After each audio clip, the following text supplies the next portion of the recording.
E aí, tudo bem com vocês? Estamos começando mais uma aula de matemática aqui na quarta etapa, professora Denise.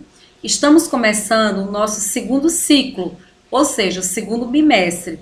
A semana passada, vocês foram convidados a irem à escola, pegar as atividades, responderem, para que a gente possa acompanhar como vocês estão assimilando os conteúdos, tá bom? E agora, a partir de hoje, nós estamos começando o segundo bimestre e desde então vocês vão começar novos conteúdos, novas atividades e quando for encerrar esse segundo bimestre, vocês novamente farão outras atividades avaliativas, tá bom?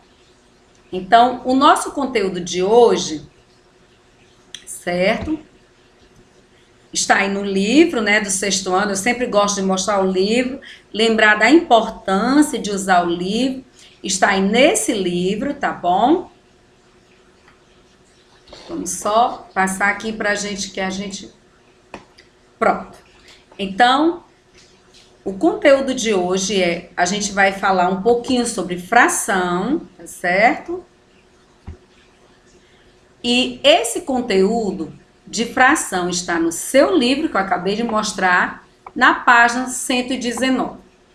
Você já ouviu falar em números que representam fração? O que será que esse número significa? Então, nós vamos estudar um pouquinho sobre fração hoje. Então, a fração, ela é formada por dois números, certo? A parte de cima é o numerador. E indica quantas partes foram tomadas do inteiro, do todo. E a parte de baixo, certo? Nós vamos chamar de denominador. E o que é esse denominador? É o número que indica quantas partes foi dividido o inteiro. Então, eu vou fazer para vocês agora esse exemplo. Nós temos 1/8. Se a parte de baixo indica quantas partes foi dividido o inteiro, eu vou pegar o inteiro, vamos fazer agora o inteiro agora para a gente representar e vocês entenderem, tá bom? Vamos pegar um inteiro agora, certo? Vamos dividir ele em 8 partes, porque a parte de baixo indica em quantas partes o inteiro foi dividido, né? Então, nós temos o inteiro aqui. Vamos dividir ele em 8 partes, certo? E aí você de casa deve estar perguntando, por que a gente vai dividir o inteiro em 8 partes? Porque a parte de baixo indica quantas partes eu vou dividir o inteiro. Então, se é 1/8, que daqui a pouco a gente vai ver a leitura, eu pego o meu inteiro e divido em 8 partes. Olha, tá aqui. O número que fica embaixo do traço recebe o nome de denominador e indica em quantas partes a unidade, o inteiro foi dividido. Então, o meu inteiro foi dividido em 8 partes. E a parte de cima indica quantas partes foram tomadas do todo. Então, se a parte de cima o numerador indica quantas partes foram tomadas, eu só vou pintar uma parte, certo? Então, apenas uma parte. Então, aqui está a representação, o desenho. Esse desenho está representando a minha fração, tá certo? Então, veja alguns exemplos de fração. 1/4.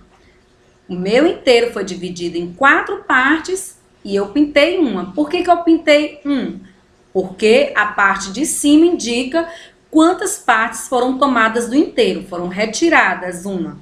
Meu segundo exemplo, eu tenho 2/4. O inteiro foi dividido em 8 partes e eu vou retirar 2.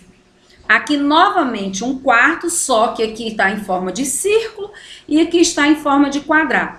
Dividi o meu inteiro em 4 partes e retirei uma. E aqui eu peguei o meu inteiro, dividi em 16 partes e retirei 4. Ou pintei, ou foram consumidas. Aqui são alguns exemplos para você lembrar que o denominador, a parte de baixo, você vai saber que em quantas partes o inteiro foi dividido. E a parte de cima, o numerador, quantas partes eu vou pintar, quantas partes eu vou retirar ou quantas partes foram consumidas do inteiro, tá certo?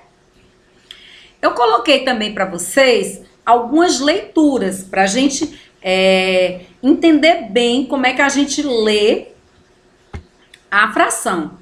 A fração, a gente lê da seguinte forma: a parte de cima a gente lê normal e a parte de baixo a gente lê como ordinal. Só que quando 2 está embaixo, a gente lê 1/2 ou metade.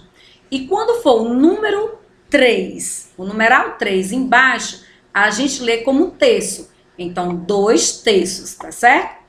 Agora nós vamos ver aqui nosso terceiro exemplo, ó. Essa parte de cima eu leio normal, ó, 3, e a parte de baixo eu leio como ordinal. Então, como é que eu vou ler? 3/4. O exemplo seguinte, ó, 2/5. A parte de cima leio normal, a parte de baixo leio como ordinal. O próximo exemplo, 1/6. Mais outro exemplo, 4/7. Próximo exemplo, 6/8. Próximo exemplo, 5/9. Quando eu tenho 10, 100 ou 1000, são frações decimais. E eu leio como eu vou mostrar para vocês. Quando for 10, eu leio como décimo. Aqui eu vou ler 1/10, que é apenas 1, mas se fosse 2, 2/10. Quando eu tiver o 100, eu vou ler como centésimo, 1/100. E quando eu tiver 1000, eu vou ler como milésimo, 1/1000. Quero ressaltar também para vocês, quando as frações, a parte de baixo for após o 11, eu vou ler normal e acrescentar a palavra avos. Então, não vou mais ler como normal e embaixo ordinal. Não, eu vou ler a fração normal e acrescentar a palavra avos. Então, como é que vai ser a leitura? 6/21 avos, tá bom? Então, lembrando que até o 10 a gente lê a parte de cima normal e a parte de baixo como ordinal. A partir do 11, eu leio ele normal, acrescentando a palavra avos. E quando for frações decimais, com 10 eu leio décimo, com 100 eu leio centésimo, com 1000 eu leio milésimo, tá bom? Então, isso aqui foi uma pequena introdução ao nosso conteúdo, que é fração. Vamos realizar agora as atividades propostas pelo professor de sala e até a próxima.